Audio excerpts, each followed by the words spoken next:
Preview.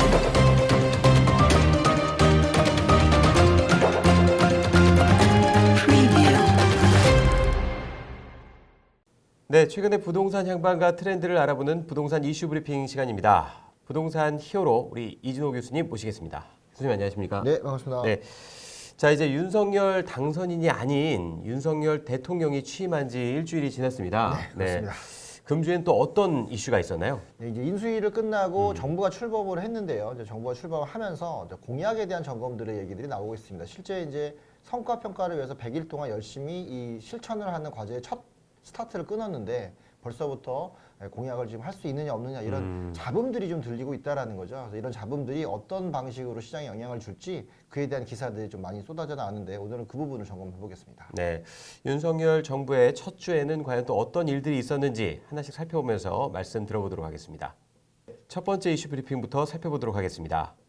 1분기 서울 월세 거래 1년 새 27.7% 늘어 전세의 월세화 가속이라고 돼 있는데 네. 지난 이슈 브리핑에서 그 얘기 드린 대로 네. 이제 그 전세 시장에서 월세 시장으로 빠르게 전환이 되고 있는데 네. 전년 동기 대비 27.7%면 꽤 많이 늘어난 거 아닌가요? 그렇습니다. 지금 매매 거래가 없고 규제가 아직 해제되지 않은 상황에서 전세 월세 시장인 임차 시장에서 대표적인 전세 상품이 아닌 월세 상품으로의 전환이 일어났다는 건 그 원인이 어디에 있는지를 꼭 한번 짚어봐야 되는 것들인데 전세는 목돈의 개념이고 비용이 나가지 않은 부분이고 월세는 그 목돈을 줄여서 일부를 쓰고 나머지 비용들을 지출하는 그런 상품이라고 본다면 최근에 전세가 많이 하락했다가 월세로 가속화됐다 이 얘기는 비용 지출이 좀 많아 임차인들의 비용 지출이 주거비 지출이 많아졌다라는 부분이고요. 또 하나는 목돈에 해당되는 전세금을 다른 방식으로 유용할 수밖에 없는 그런 시장 상황이 펼쳐졌다 이렇게 예측해 볼 수가 있겠죠.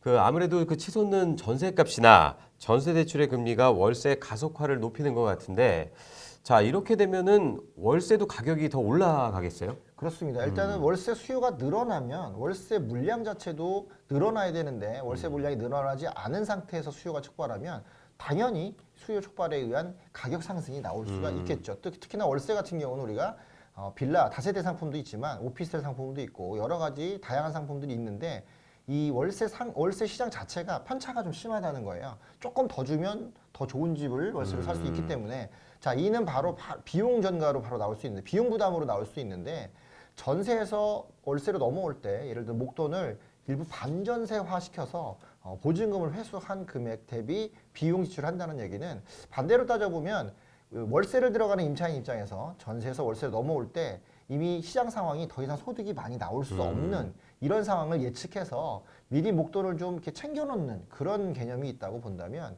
임대인 입장에서는 이런 상황이 눈으로 이렇게 볼 수 있는 상황이 온다면 월세로 인한 소득이 늘어날 수 있는 부분이거든요. 어떻게 보면 임대인은 소득이 좀 증가하는 부분, 임차인은 주거비 그 부담이 좀 많아지는 부분. 다만 반전세나 이런 걸 통해서 목돈을 임차인이 회수할 수 있으니까 어떻게 보면 양쪽 다 버티는 시기에 나올 수 있는 그런 형태의 가속화 어떤 뭐 패턴이다 이렇게도 볼 수 있겠죠. 네. 자 그렇다면 이제는 주택 시장도 그 기존의 어떤 그 상가나 오피스텔처럼 수익형 부동산으로 보고 투자하시는 분들이 좀 많을 것 같은데 네.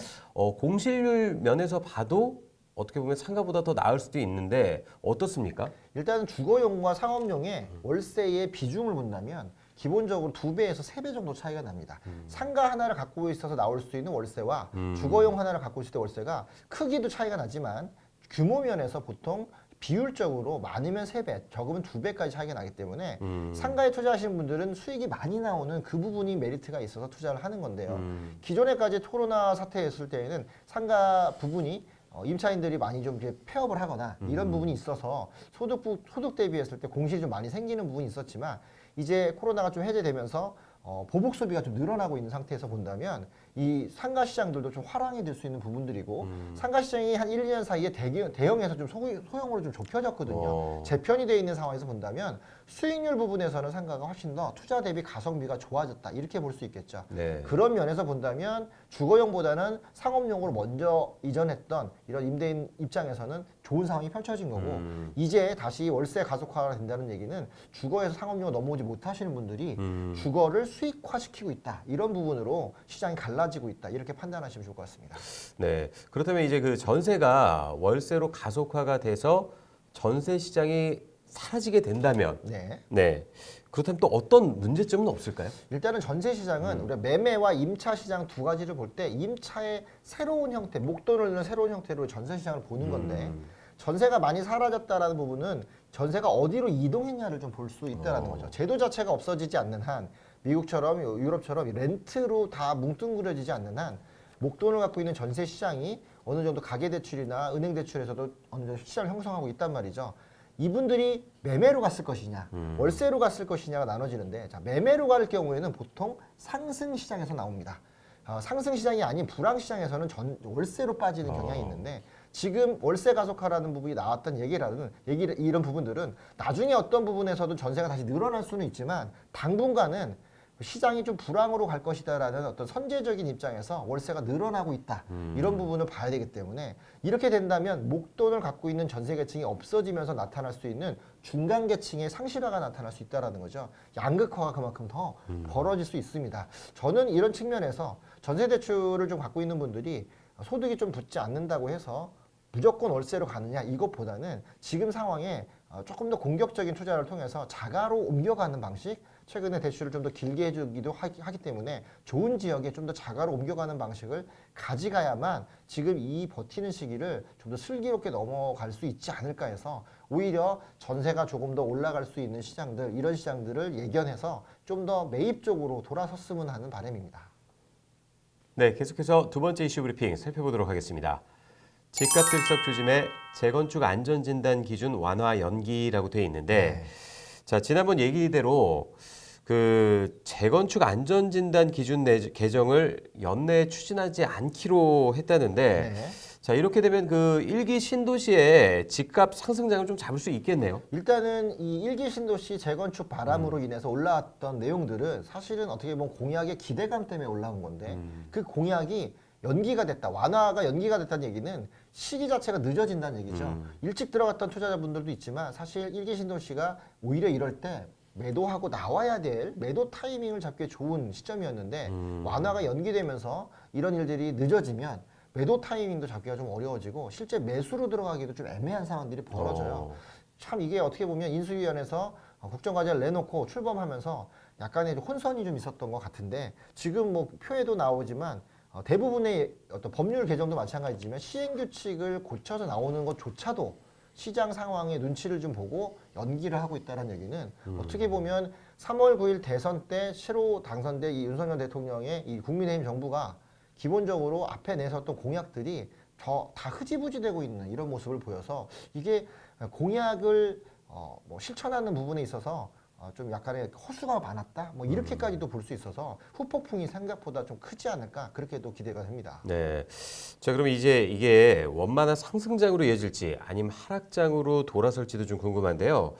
지금 정부가 아무래도 그 집값을 잡겠다는 의지가 또 강하다 보니까 만약에 이게 내년에도 상승 기류가 또 커지면 올해처럼 또 안 할 것 같은데 그 앞으로의 전망은 좀 어떻게 보십니까? 지금 일단 일기 신도시는 뜨거운 감자라고 볼 수가 있겠죠. 자, 이 부분을 잘못 건들게 되면 전체적인 시장 상황의 어떤 상승을 좀 불러올 수 있는 부분들인데, 자, 문제는 거래가 없는데 기대감만으로 상승했다라는 게 가장 큰 문제죠. 거래가 만약에 나온다면 거래 안에서는 급매나 급급매도 출현할 수 있어서 시세가 조정을 받을 수 있는 가능성이 있는데 거래가 현재 없음에도 불구하고 기대감 때문에 올라있는 시장을 누르기 위해서는 결국은 기대감을 철수시킬 수밖에 없는 조치를 했다는 거죠. 다만 과연 이 부분을 끝까지 고수할 수 있겠느냐. 사실 내년 내후년에 또 총선도 있고 정권이 유지되기 위해서는 경제를 또 부응해야 되는 부분도 있기 때문에 그렇다 보면 자산 시장이 꺼지는 부분을 눈뜨고 보지는 않을 거란 말이에요. 어느 정도에서는 구체적인 대안이 좀 나와줘야 되는 것들이죠. 다만 특히나 지금 기사에 나온 핵심은 올해 안에는 이런 것들로 인해서 뭔가 추진되기는 조금 어려워졌다. 이 부분까지는 좀 팩트로 봐야 될 것 같고 내년 장에서 어떻게 좀 나갈 수 있는 지금 우리가 양도세 같은 경우도 1년 완화를 시켰는데 양도세 완화가 내년 4월, 5월 달에 종료될 때 아마 그 시점쯤에서 양도세가 연장되느냐 안 되느냐 이 부분과 더불어서 일기 신도시 법을 어떻게 갈 것이냐 한 번 더 논의될 가능성들은 있다라는 거예요. 다만 올해는 좀 어렵지 않느냐. 그래서 그런 실망감들이 계속 표출되고 있다 보니까 사실 호재가 짱짱한 지역 말고는 그 외에 있는 일기 신도시들은 거품이 좀 있다라고까지도 얘기할 정도로 가격이 싹이 흔들리는 모습들 보이고 있어서 좀 주의하셔야 될 그런 패턴이라고 보겠습니다. 네. 자, 그런데 이게 또 아이러니하게도 지난 정부의 이런 안전진단 강화로 서울의 재건축을 통한 공급 대책이 제대로 또 이루어지지 않은 부분이 네, 있거든요. 그렇죠. 네. 자, 이렇게 되면 공급에도 차질이 빚어지는 거 아닌가 싶은데 어떻습니까? 맞습니다. 일단 안전진단을 해서 뭔가 나와야 그 다음이 진행될 건데 초기 첫 단추를 연기한다는 건 최종적으로 물건이 나올 수 있는 완성 단계도 늦어진다는 거죠. 지금 뭐 앞에 등촌 주공 사태도 있고 원자재 상승 사태도 여러 가지가 있음에도 불구하고 그런 디테일한 부분 말고 이 거시적인 부분에서도 한다 안 한다 거시적인 부분에서 밀린다면 공급은 더 요원해질 수밖에 없고요. 이 요원해진 공급이 나중에 나온다고 할 때 그 나오는 시점이 예상돼 있는 또 3기 신도시와 맞물리면 일부 어느 시점에 가서는 너무 많은 물량이 또 풀려서 시장이 혼란이 올 수 있는 그런 문제도 있습니다. 자, 결국은 이렇게 공급 부분들이 단순히 정책에서 된다 안 된다로 할 게 아니라 좀 더 디테일한 면들을 살펴보고 장기적인 계획에서 차근차근 추진돼야 되는데 지금 이제 출범한 정부가 아직 방향성을 못 잡는 것 같고요. 또 코앞에 닥친 6일 선거 때문에 눈치를 좀 많이 보는 것도 있고 또 아직 인선이 다 완벽히 안 된 내각 구성에서도 야당과의 협의가 잘 안 된다는 걸 대놓고 드러낸 그런 모습이기 때문에 시장 참여자들 입장에서는 지금의 정부들이 특히 부동산 측면에서는 조금 어설픈 모습들을 많이 보인다. 이 부분이 좀 우려된 모습으로 나타날 수 있을 겁니다. 네, 계속해서 세 번째 이슈 브리핑 살펴보도록 하겠습니다. 다주택자 매물 풀리자 수도권 외곽 집값 하락 전방이 확산이라고 되어 있는데 네. 자, 상승장에 이어 이번에는 하락장이 맞습니다. 나왔습니다. 네, 다주택자 양도세 중과 한시적 배제 시행 때문이겠죠? 그렇죠. 일단은 매물이 나올 수 있는 입구를 열어놨다 이렇게 볼 수 있는데 문제는 그 입구로 어떤 매물이 나오느냐 하는 거죠. 문을 열었더니 알짜들이 좀 나와줘야 되는데 이 알짜들은 앞서 우리가 검토한 것대로 전체적으로 결과적인 공급량이 좀 줄어들 거다. 공급량이 해결되지 않을 것이다라는 얘기와 또 여러 가지 규제 완화 대책이 당장은 시행되지 못할 것이다. 이런 복합 상황에서 굳이 지금 물건을 내놓을 필요가 있겠느냐 이런 부분이 있단 말이죠. 자, 이런 물건들은 사실 좀 알짜 단지들이 많다는 거예요. 그 알짜 단지들은 지금이 아니어도 내년 시즌에서도 내년 4월까지 양도세 완화 기간이 있기 때문에 충분히 시간을 두고 검토할 수 있다라는 여유가 좀 생겼는데 자, 그 와중에 최근 3년 내에서 외곽 지역에서 좀 빠르게 상승했던 그런 물건들은 사실 하나를 들고 있다라고 한다면 버려야 될 물건들 중에 차익 실현이 나오는 것도 있단 말이죠. 그런 것들은 정리하고 가야 되는 부분들이고 또 하나는 지금 물가 상승이 굉장히 높고 시장 상황이 그렇게 좋지 않습니다. 이럴 때에 미국이나 이런 그 연방준비은행도 이렇게 좀 긴축을 하고 있고 우리나라도 금리를 올리면서 긴축을 한다는 전제하에 본다면 개인 자산도 긴축을 할 수 있는 그런 구조조정 파트가 왔다. 그럴 때 무엇을 던지겠느냐? 이럴 때 가장 먼저 나오는 게 수도권 외곽에서 차익이 어느 정도 나온 물건들을 이럴 때 던지기 때문에 이런 출하 매물들이 갑자기 나왔다. 이렇게 볼 수가 있겠죠. 그런 부분들이 외곽에서부터 확인되고 있는 그런 뉴스라고 보겠습니다. 네, 이 수도권 외곽 지역을 중심으로 이 하락이 확산되고 있는데 자, 본격적인 양극화의 시작으로 봐도 될까요? 사실 양극화는 이미 고착됐다고도 볼 수 있는데 고착된 양극화가 규제로 인해서 조금 관망세를 가했던 부분들이 이제 다시 한번 들끓고 일어난다 이렇게 볼 수 있습니다. 이 물건을 받아낼 수 있으면 차라리 어떻게 뭐 시세가 더 형성될 수도 있어요. 문제는 물건은 출하가 됐는데 또 출하될 수 있게끔 조정을 했는데 받아낼 수 있는 매수자 쪽에서의 이득이 별로 없다라는 거죠. 실제 다주택에 대한 혜택도 없고 그리고 또 임대사업대에 대한 혜택도 별로 없으면서 지금 취득세의 그 중과 완화 자체도 지금 안 나왔어요. 자, 그렇다 보니까 매물은 내놨는데 받을 사람이 없으니 상대적으로 매물이 너무 많아 보이는 현상들이고 자, 그런 매물들이 외곽에 있다 보면 사람들 인식이 역시 외곽은 안 되는구나 이런 인식이 이제 나가게 된다면 공급하는 부분에서도 상당히 편중할 수밖에 없겠죠. 자, 그런 것들이 최근에 분양 물건도 많이 없는 상태에서 현상으로 나타난다면 양극화는 자연스럽게 또 벌어질 수밖에 없는 그런 길로 들어섰다. 그렇게 보겠습니다. 자, 그렇다면 그 수도권 어느 지역이 지금 좀 중점적으로 하락하고 있나요? 대표적으로 우리가 서울 외곽을 봤을 때 광역 전철망이 탄탄하게 아직 갖춰져 있지 않은 지역들, 예를 들어 수원 일부 지역들과 안산 지역들 또는 용인 지역들은 갖춰져 있긴 하지만 생각외로 물량들이 좀 많이 있거든요. 자, 이런 지역들에서 대표적으로 많이 나타나고 있고요. 또 경기도 북부 쪽에서는 최근에 규제 지역 완화로 인해서 또 올랐다 내렸다 많이 했던 동두천 지역이라든가 이런 지역들은 사실 이런 상황에서 가장 먼저 드러날 수 있는 그런 허점을 좀 보인다는 거죠. 아마도 이런 것들이 해결이 되려면 완벽한 대책이 아니더라도 어느 정도 정책이 좀 더 가시화되는 게 나아져야 되는데 지금 상황으로서는 그런 걸 받아들이기는 좀 어렵다. 단순히 양도 차익을 좀 더 완화해주는 부분으로만 간다면 물량을 받아낼 사람이 없는 상태에선 생각보다 많은 물량들이 나와 있어서 추가적인 하락을 더 유도하는 어떤 그런 조치로 비춰질 수 있다. 이게 좀 단점이라고 하겠습니다. 네. 자, 그럼 반면에 아직 그 저평가 받는 수도권 지역들이 있는 걸로 아는데 네. 이런 지역들은 하락이 이어질지 아님 그 가성비로 인한 실거주나 투자 수요로 인해 상승장에 들어설지 궁금한데 네. 어떻게 보십니까? 결과적으로는 투자를 하시는 분들 입장에서는 이 중에서도 옥석 가리기를 할 수밖에 없겠죠.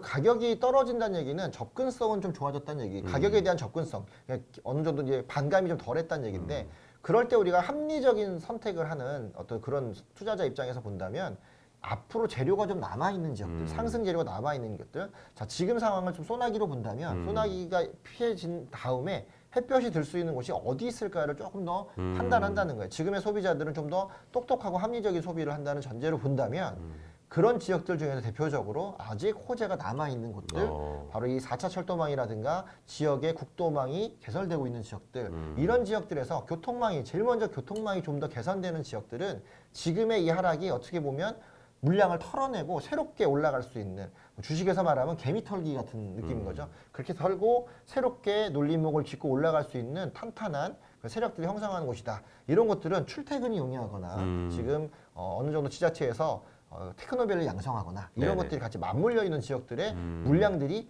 흔들린다면 그곳은 좀 더 눈여겨보시는 것이 투자 패턴에서는 틈새를 파고드는 방법이다. 그렇게 말씀드리겠습니다. 네, 마지막 네 번째 이슈 브리핑 살펴보도록 하겠습니다. 네. 백지화 약속대로 GTX 내내 뜨거운 감자 될 듯이라고 돼 있는데 자, GTX에 대한 연구가 진행된다고 하는데 네. 구체적으로 어떤 연구가 진행되는 우리가 인수위 걸까요? 때 공약상으로 GTX 지금 A, B, C 노선은 지금 한참 진행 중이고 용역 받고 뭐 예타 넘기고 하고 있는데 자, D, F 노선이 있다라는 거죠. 추가적으로 나온 GTX 노선이 그로 인해서 공약으로 나오면서 주변을 집값을 좀 올리는 경향들이 있었는데 과연 이게 현실화될 것이냐.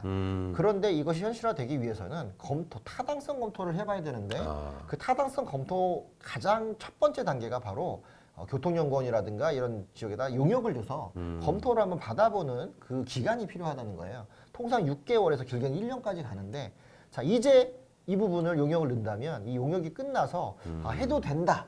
안 된다라는 가시권한 어떤 이런 게 나오기도 한 1년이 지난다는 거죠. 사실 우리가 DF, GTX 얘기가 나오면 금방 될 것 같은 생각을 하고 있는데 지금 말씀드린 A, B, C 노선도 특히 A 노선 같은 경우도 가장 빨리 하고 있지만 아직 시내조차도 들어오지 않고 있어요. 개통 시기를 따져본다면 A, B, C 노선이 개통이 돼야 다음에 DF 노선이 개통되는 그런 시기인데 지금 상황에서 용역을 이제 들어가기 시작하면 적어도 이 정권 내에서는, 이 정부 내에서는 이거 착공되는 모습도 보기 좀 어려운 그런 모습이기 때문에 어떻게 보면 이것도 역시 표를 위한 공약으로서 너무 울거먹은 게 아닌가 이런 것들이 지금 나오고 있고 정권이 출범하면서 이런 상황들이 이제 실제 수면으로 드러나서 이런 공약들 너무 과도한 거 아니었냐 이런 것들이 지금 다시 왈가왈부되고 있다 이렇게 보겠습니다. 네. 그럼 그 GTX DF가 중점적으로 또 이제 연구가 될 텐데 이게 그 실효성 여부를 놓고 또 얘기가 많을 것 같은데 맞습니다. 이게 결국은 해당 지역의 집값에도 또 영향을 미칠 수밖에 없는 부분인 거잖아요. 그렇죠. 이게 광역 철도망은 사실 지금처럼 서울이 커지고 수도권이 탄탄해지는 단계에서는 수도권 접근성을 높여줄 수 있는 가장 단순한 그런 어떤 기술적인 요소거든요. 자, 이런 부분들인데 자, 광역 철도를 건설하는 법에 따르면 실제 광역 자치단체장에서 국가에서 한 70% 예산을 부담하고 해당 지역을 거쳐가는 그 시도 자치단체에서 30% 정도의 예산을 넣어야 됩니다. 자, 그렇다면 재산이 많은 재정이 좀 튼튼한 쪽에서는 충분히 부담을 할 수 있지만 그렇지 못하는 쪽에서는 좀 어려울 수 있는데 바로 지금 6월달 이제 지방 선거가 있잖아요. 그리고 작년부터 해서 올해까지 기본 계획이라든가 도시철도망 계획이 새로 정립된 시작되는 해기 때문에 앞으로 5년간은 그 계획 안에서 움직여야 됩니다. 자, 이런 광역 계획들은 사실 그 철도망 계획처럼 큰 계획 안에 먼저 들어가 있어야 되는데 네. 이제 용역을 시작한다고 하는 DEF 노선이 그런 광역 철도망 계획에 들어가려면 상식적으로 5년 지나야 가능한 부분이고요. 네네네. 혹시라도 특별 계획으로 들어간다고 해도 법률을 거쳐서 들어가기 때문에 지금 상황에서는 2, 3년 뒤나 어느 정도 눈에 띄는 모습을 나타날 수 있다. 뭐 서류상으로도 그렇게 볼 수 있기 때문에 지금 사실 GTX를 가지고 만약에 DEF 노선을 가지고 올랐던 지역이 있다면 사실 이렇게 경기가 좀 안 좋을 때는 다시금 오른 부분을 반납할 수밖에 없는 가격 하락을 가져올 수 있다. 실제 안산이라든가 의왕 뭐 이런 지역들은 올랐던 값들이 다시 떨어지고 있는 모습들이죠. 양도세 매물이 추락하니까 그 기대감으로 올랐던 부분을 차익 실현하기 위해서 매물이 나왔는데 결국은 다른 받쳐주는 호재가 없기 때문에 다시 원상태로 돌아가는 모습들을 보여서 뭐 이 부분을 외부에서는 폭락이다 이렇게 얘기도 하지만 사실은 그것보다 근거 없는 어떤 소식만 가지고 뭐뭐 카더라라는 소식만 가지고 가격이 올라갔다 내려왔다라고 하는 외곽 지역에서 나타나는 전형적인 투기 형태다 이렇게 또 보겠습니다. 네. 네, GTX DEF의 행보에 따라서 또 투자하시는 분들의 또 의견이 또 약간 갈릴 전망인데 네네.